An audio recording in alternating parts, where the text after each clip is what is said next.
I ducked into a small crevice and waited. I could hear grunts and screeches in the distance. At first, they seemed to move closer and then further away. It was difficult to tell where the noises were coming from, but in the pitch blackness, I sure as hell wasn't going anywhere with that thing around.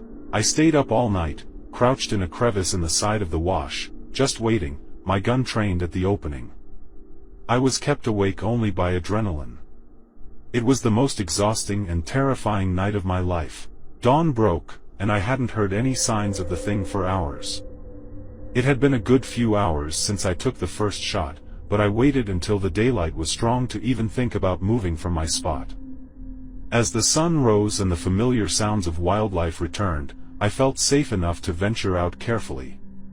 Covered in dust and feeling incredibly drained, I emerged from my hiding place. I looked around to see if anything was still around. There were no signs of whatever the hell was hunting me last night, so I decided to man up and head to my bike. I didn't even think to grab my equipment. I just slung my rifle on my shoulder and very reluctantly started the bike, fearing whatever had come last night would hear me. After running my bike for about a minute and seeing no signs of movement, I decided to carefully start heading out.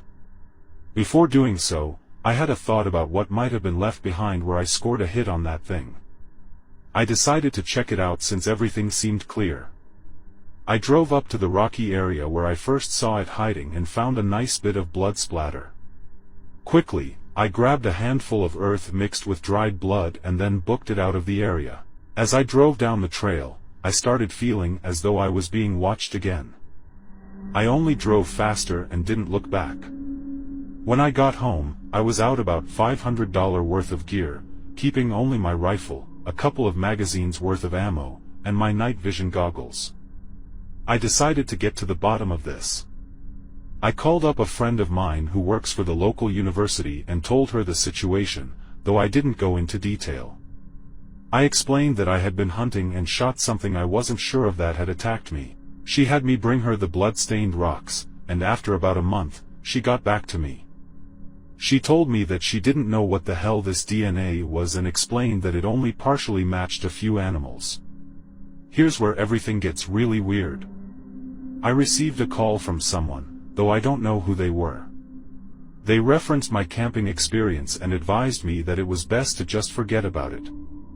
I've also noticed a few people tailing me while driving and leapfrogging me on a regular basis, trading off following shifts. That's it, really. I'm not sure where else to go from here.